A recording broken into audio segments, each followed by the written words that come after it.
শিক্ষার্থীরা, গণিত অনলাইন ক্লাসের সবাইকে স্বাগত জানাচ্ছি। আশা করছি তোমরা সবাই ভালো আছো, সুস্থ আছো, নিরাপদে আছো। তোমাদের সুস্থতা কামনা করি আমাদের আজকের ক্লাস। তো আমরা বেশ কিছু চ্যাপ্টার শেষ করে ফেলেছি। আমরা ওই চ্যাপ্টারের উপর ভিত্তি করে, যেহেতু আমাদের সামনে পরীক্ষা আছে শিক্ষার্থীরা, তোমাদের 5 তারিখ থেকে আমরা ধারাবাহিক মূল্যায়নের প্রথম পরীক্ষা শুরু করছি। তো আমাদের প্রথম পরীক্ষা আমরা 5 তারিখ থেকে নেব। তো সেই হিসাবে তোমরা স্কুল থেকে প্রশ্নগুলো কালেক্ট করবে, খাতা কালেক্ট করবে, প্রশ্ন আর খাতা কালেক্ট করবে, আর বাসায় অভিভাবকের নেতৃত্বে তোমরা পরীক্ষাটা সম্পন্ন করবে। তারপরে খাতাগুলো স্কুলে দিয়ে যাবে, আমরা খাতাগুলো দেখে তোমাদের রেজাল্ট তৈরি করব। তো সেই জন্য তোমাদের আমি কিছু সৃজনশীল প্রশ্ন আজকে দেখাবো। যে চ্যাপ্টারগুলো আমাদের শেষ হয়েছে, আমরা যেই চ্যাপ্টারগুলো শেষ করেছি সেই চ্যাপ্টারগুলো থেকে কোন কোন ধরনের সৃজনশীল প্রশ্ন আসতে পারে সেই দিক নির্দেশনায় তোমাদেরকে আজকে আমরা দিব। এবং দেখো, আমরা একটা সৃজনশীল কোশ্চেন দেখতে পাচ্ছি। এই সৃজনশীল কোশ্চেনটা বইয়ের মধ্যে যে অঙ্কগুলো আছে সেগুলোর উপর বেস করেই করা। তো কোশ্চেনটা আমি পড়ে দেখাচ্ছি। এখানে দেখো কি আছে। সৃজনশীল প্রশ্ন অনুশীলনী হলো এই প্রশ্নটা হলো অনুশীলনী 4.1 এবং 4.2 থেকে করা। 4.1 এবং 4.1 এবং 4.2 থেকে আমরা এই সৃজনশীল প্রশ্নটি নিয়েছি। 4.1 4.2 মিলে দেখো, এখানে x = 2, y = 3, z = 5 হলে ক হলো লগের ভিত্তি হলো 7। এই 7টা হলো লগের ভিত্তি, এই 3টা হলো √এর ভিতরে আছে। শিক্ষার্থীরা, আমরা এই সিম্বলটার নাম নিশ্চয়ই আগে শুনেছি, 3√7। এই 3√7 এর মান কিন্তু 1/3, আর এই √7 এর মান হলো হাফ। এর মান নির্ণয় করতে বলেছি। তো খ নাম্বার কোশ্চেনে গিয়ে দেখো, খ নাম্বারে বলেছে সরল করো। আমরা খ নাম্বারে সরল করছি। এই অঙ্কটা আমাদের বইয়ে যে অঙ্কটা আছে, বইয়ে হলো অনুশীলনী 4.1 এর 8 নং এর মতো। 8 নং এ আমরা যে অঙ্কটা করেছি, অনুশীলনী 4.1 এ আমরা যে 8 নাম্বার ম্যাথটা করেছি, এই 8 নাম্বার ম্যাথের উপর ভিত্তি করে হলো আমার এই কোশ্চেনটা তৈরি করা। দেখো, এই কোশ্চেনটা আমার অনুশীলনী 4.1 এর 8 নাম্বার ম্যাথের উপর করা। এখানে বইয়ের মধ্যে এই y এর মানটা দেখো, y এর মান 3 আছে। এই মানটা আমরা এখানে বসিয়ে দিব। যেখানে যেখানে y আছে, দেখো এখানে y, এখানে y, যে সমস্ত জায়গায় y আছে এই সমস্ত জায়গায় আমরা এই 3 মানটা এখানে এনে বসিয়ে দিব। বসিয়ে দেওয়ার পরে আমাদের এই 8 নাম্বার অঙ্কটা যেমন করে করেছিলাম সেম নিয়মে আমার এই অঙ্কটা হয়ে যাবে। মানে এই ওয়াইটা চেঞ্জ করলেই কিন্তু আমরা পেরে যাব। তারপরে ঘ নাম্বারে গিয়ে দেখো, এই প্রশ্নটা রয়েছে। এই প্রশ্নটাও আমরা বইয়ের থেকে আমরা বানিয়েছি। এটা হলো অনুশীলনী 4.2 এর উদাহরণ 10। অনুশীলনী 4.2 এর উদাহরণ 10। এই উদাহরণ 10-এ আমরা যে ম্যাথটা করেছি, উদাহরণ 10 আমরা যে অঙ্কটা করেছি সেম অঙ্কটা, এই সেম হলো এই ম্যাথটা আমাদের আছে। দেখো, এই y এর মান হলো 3, আমরা এখানে 3 বসিয়ে দিব। x এর মান হলো 2, আমরা এখানে 2 বসিয়ে দিব। x এর মান 2, 2 এর উপরে কিউব, z এর মান হলো 5, 5 এর উপরে কিউব, আর এটা হলো 1.2, লগ 1.2। এটা বইয়ের মধ্যে দেখবা এখানে নিচে ভাগ দেওয়া আছে, আমরা এইভাবে লাইন দিয়েও করতে পারি। এই অঙ্কটা করলে আমাদের অ্যান্সার বের হবে 3/2। তো আমরা এই অঙ্কটা হলো আমরা অনুশীলনী 4.2 এর উদাহরণ 10 আমরা যেভাবে করেছিলাম, আমাদের সেম ভাবে হলো এই ম্যাথটা আমাদের সলভ করতে হবে। তাহলে আমরা যদি অঙ্কটা সমাধান করতে চাই, তাহলে আমরা 1 নাম্বার যদি সমাধান করি, এটা হলো 4.2 এর, এই যে এই ম্যাথটা হলো অনুশীলনী 4.2 এর 1 এর ও নাম্বার। 4.2 এর 1 এর ও নাম্বার অঙ্ক যেভাবে আমরা করেছিলাম, অনুশীলনী 4.2 এর 1 এর ও নাম্বার অঙ্ক, এখানে যে নিয়মে আমরা করেছিলাম সেই নিয়মে হলো এই ম্যাথটা। আর এটা হলো 4.1 এর 8 নাম্বার যেটা করেছিলাম, 8 নাম্বারের মতো এই অঙ্কটা। আর এটা হলো অনুশীলনী 4.2 এর উদাহরণ 10, যেভাবে করেছিলাম আমরা সেই নিয়মের এই অঙ্কটা। উত্তরও আমাদের কিন্তু সেম এটাই বের হয়েছিল। তো আমরা সেইভাবেই অঙ্ক সলভ করব, সৃজনশীলটা আমরা সেইভাবেই সলভ করব। তবে তোমাদের আমি এই ক নাম্বার ম্যাথটা আমি সলভ করে দিচ্ছি। দেখো, খ আর গ তোমরা যেভাবে আমরা অনুশীলনী 4.1 এর 8 নাম্বার করেছি, অনুশীলনী 4.2 এর 10 নাম্বার উদাহরণ 10 যেভাবে করেছি সেইভাবে আমরা করব। আর এই ক নাম্বারটা আমরা দেখো এখন এখানে সলভ করে দিচ্ছি।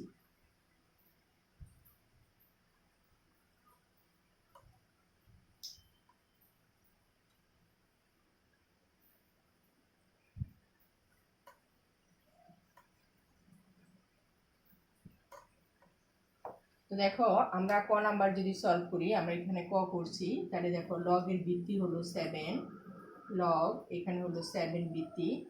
আর এই অংশে তুমি মান যদি বসাও, তাহলে 7 এর পাওয়ার হবে 3/2। কারণ এখানে দেখো আমরা এটার মান পাচ্ছি কত, এটার মান পাচ্ছি 1/3। আর এখানে এই রুটের মান পাচ্ছি হাফ। তাহলে আমরা এটার সাথে এটা কিন্তু গুণ আকারে আছে, লগের নিয়মে গুণ হলে যোগ হয়। তাহলে আমরা যদি এটাকে যোগ করে দিই, লগ 7, এই 7 এর পাওয়ার হলো 1/3 প্লাস হলো হাফ। আমরা 1/3 আর হাফ যদি আমরা যোগ করি তাহলে কত পাচ্ছি, 1/3 প্লাস হলো হাফ। তোমরা এটা ক্যালকুলেটর থেকে বের করতে পারো। লসাগু হবে 6, তাহলে 2 প্লাস 3, তার মানে 5/6। আমরা এখান থেকে এই দুটো যোগ করলে আমরা 5/6 পাচ্ছি। তাহলে লগ 7, এই 7 এর পাওয়ার হলো 5/6। আমরা জানি পাওয়ার থাকলে লগের নিয়মে সেটা সামনে চলে আসে।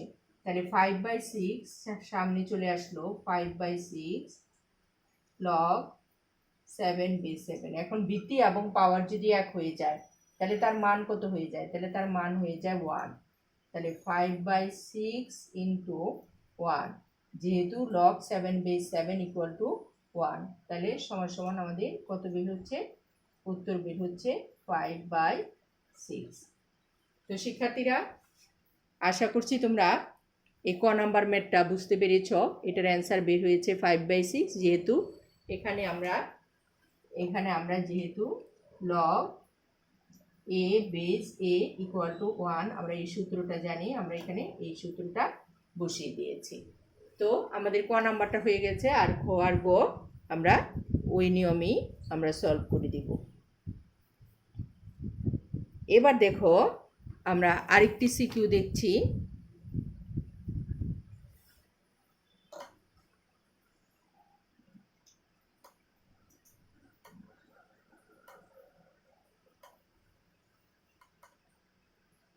আমরা আরেকটি সৃজনশীল প্রশ্ন দেখব। আরেকটি সৃজনশীল প্রশ্ন হলো অনুশীলনী 11.1, আমরা 11.1 দেখছি। এখানে দেখো P comma Q comma R, P comma Q comma R ক্রমিক সমানুপাতি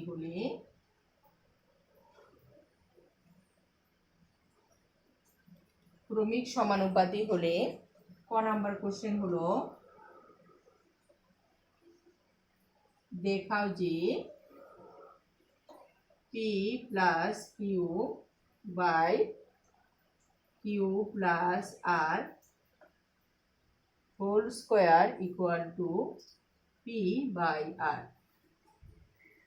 পি কিউ আর ক্রমিক সমানুপাতিক হলে আমাকে ক নাম্বার কোশ্চেনে এটা দেখাতে বলেছে। তারপরে খ নাম্বার কোশ্চেন হলো প্রমাণ করো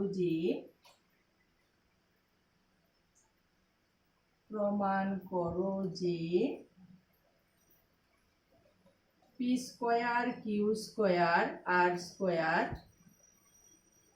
ইন্টু হলো 1/p³ plus 1/q³ plus 1/r³ equal to p³ plus q³ plus r³। আর গ নাম্বার কোশ্চেন হলো দেখাও যে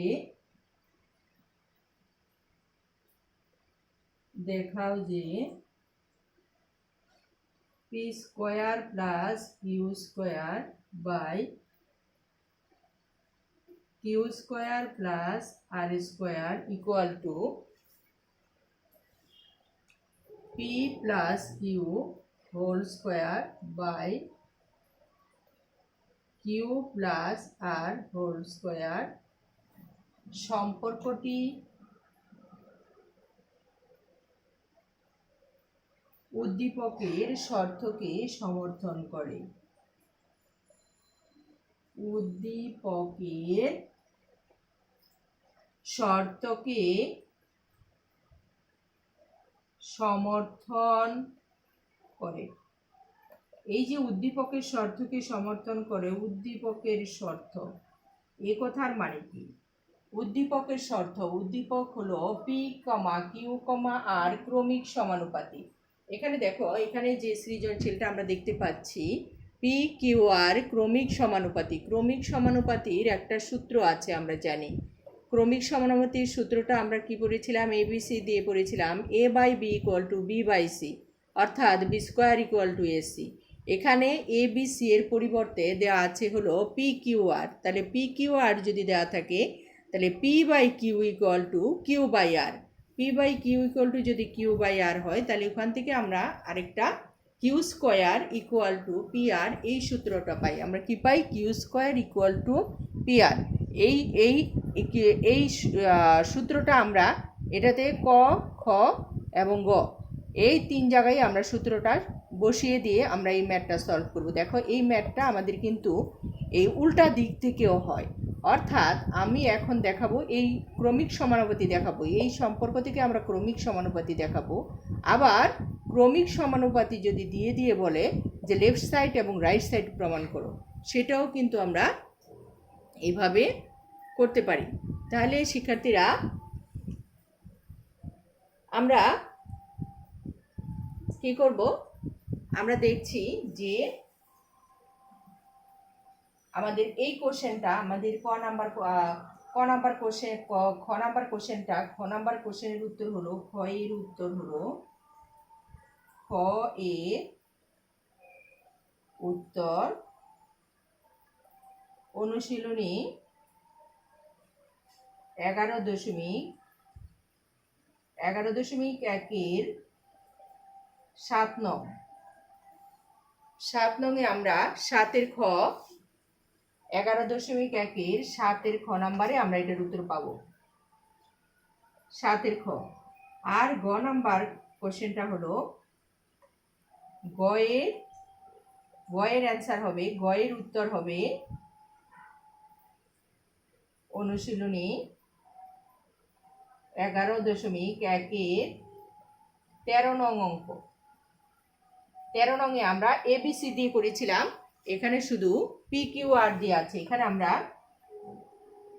এই 13 নাম্বার ম্যাথটা যেভাবে শিখেছিলাম, এখানে কিন্তু 13 নাম্বারটা এইভাবে করতে হবে, এই 13 নং। তো শিক্ষার্থীরা, আমরা খ এবং গ এর উত্তর পেয়েছি বইয়ে শুধু আমরা এবিসি দিয়ে করেছি, এখানে পি কিউ আর দিয়ে আমরা চেঞ্জ করে ফেলবো। তাহলে আমরা ক নাম্বার অ্যান্সারটা এখন বের করছি, দেখি ক নাম্বার উত্তরটা কিভাবে আমরা করি।